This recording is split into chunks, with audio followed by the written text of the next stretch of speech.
It's called Hot Bench. And it is, we're going to put 30 seconds on the clock. And basically you are going to defend and argue an unpopular opinion. Okay. So a past hot bench, for example, was that Drake won the beef with Kendrick. That was overturned. Chris and I will determine whether it is a sustained argument or we are overruled on. Okay. So you're saying for now that's because I don't know. Yeah, that was that argument. That was Saad's argument. Okay. It was completely overruled. We're back with another episode of the It's Personal podcast. I'm Christopher Adamson. This is personal injury. It is personal. Okay. When we start. So what's the topic? Anything you want. Anything that I want. You could argue as an unpopular opinion. You can believe it or not believe it. That actually doesn't really matter. We can go first. I think about too many serious things. It could be a serious thing. I thought of one. Okay. Mine is it's a hat tip to Alan Adute, though, because this is something that he said for a long time. Okay, you ready for the clock to go on? Not for the clock to start, but just as a preface. Okay. What I'm going to say doesn't apply to the entire body of people that I'm going to talk about, and it's only specifically with respect to recruiting. Recruiting. My unpopular opinion, hat tip to Alan Adute, is college football coaches are basically glorified used car salesmen. And there's a lot of terrible people out there who are willing to say whatever is necessary to a recruit or their parents to get them to come to their school. And then these college coaches will leave and go to another university like without any sort of recompense on their end, right? But like if players jump in the portal, they go from school to school, people are like, oh, this is terrible. How could you leave Notre Dame and go to Clemson? But these college coaches are selling them a dream, but then they'll leave at the drop of a hat and nobody holds them to account. They don't get pilloried in the press the way the players do. Dang. I say sustained. And I know nothing about sports. Austin, what's your vote? Sustained or overruled? Oh, sustained. Yeah, nice. That works. 2 for 2. That works for me. So that's basically the idea. Okay. Something like that. It could be anything. It could be serious. It could be pop culture. It could be whatever. I don't even know if it's popular or not popular. I'm at a loss. I don't know. This is the hardest question. What's that? Take the In-N-Out one? You can, the In-N-Out's an easy one. We'll see if you agree with it first. What's that? Mine would be that In-N-Out is overrated. Well, yeah, I would agree with that. Well, there you go. That's an unpopular opinion. People are stans of In-N-Out. That's true. There's like a whole culture for In-N-Out. It's garbage. Okay, I'll do that. I don't have a strong opinion about it. All right, so In-N-Out is all fast food is freaking overrated, but In-N-Out included. It's just I don't know. It's terrible for you. I don't know what to tell you. Like it tastes okay, makes your body feel like shit after an hour. As all fast food does. That's it. Prove me wrong. It's obvious. Do you have an addendum? Is there a fast food restaurant that reigns supreme of all the others? No. They sell you poison. All of it's poison. How about that? All food at this point in time, if you can buy it from a fast food restaurant, it's basically poison. That's a good opinion.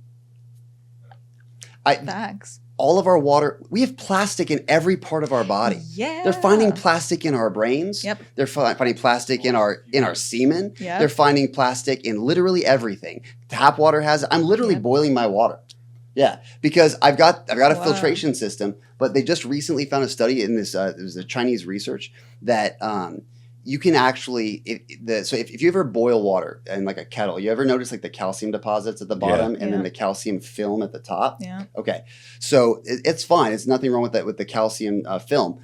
But if you boil your water for like 5 minutes, the plastics within the water will actually melt into that film. And if you let it cool after that and then put it through like a basic coffee filter, it'll catch that and it'll reduces the plastic content by like 90%.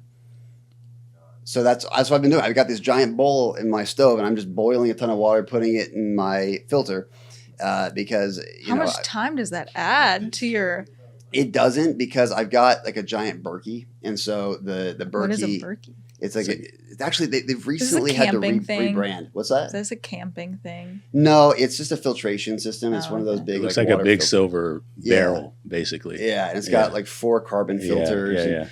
And so you can fill that with, I don't know, a couple gallons of water, and then it like slow drips into and then you've put on the faucet, and you can have water. So what I do is I fill that up, and I'll take a big pot, put it on the stove, and I'll boil it, and I'll let it cool down while that's going down. And then once I'm ready for it, I'll refill it, and then get another one going, boil it, let it sit and wait until I'm ready. So I've just got that system in place just to reduce a little bit. And I spend way too much money on food because I just try to get the highest quality food I can.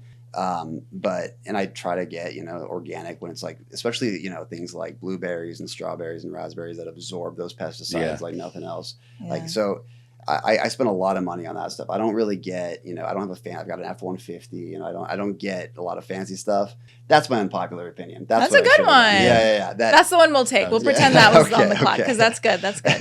Yeah, I just accept death as inevitable. Yeah.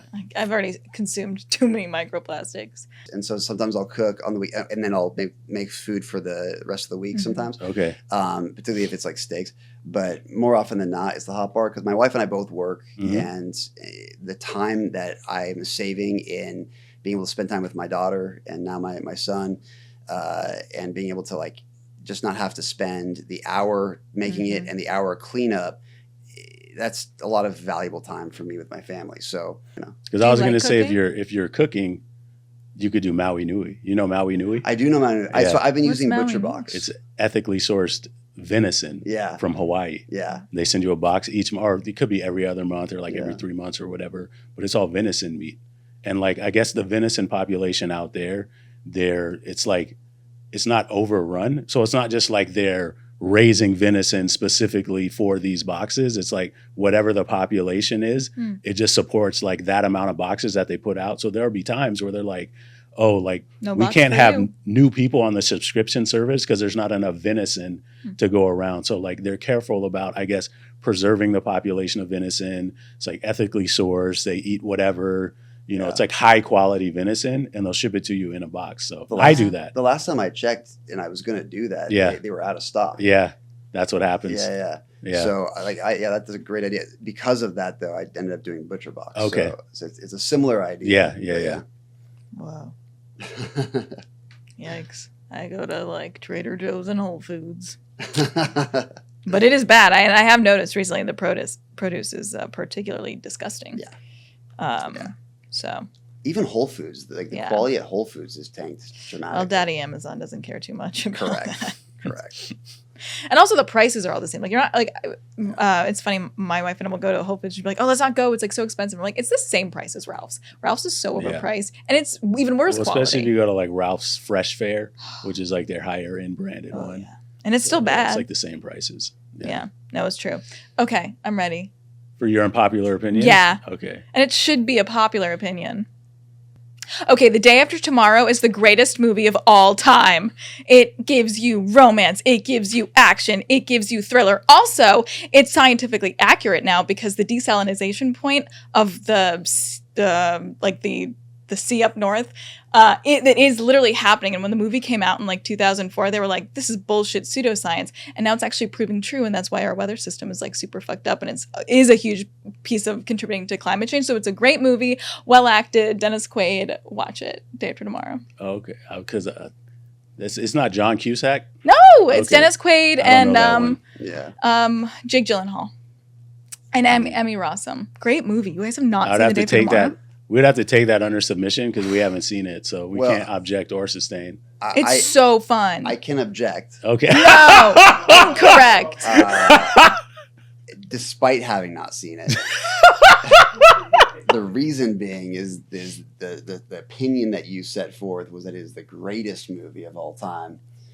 Wait, did you say the greatest? Interstellar. The greatest movie of all time? Yeah, I watch it all the time. Regardless of genre. Yeah. Okay, then I would object. Yeah.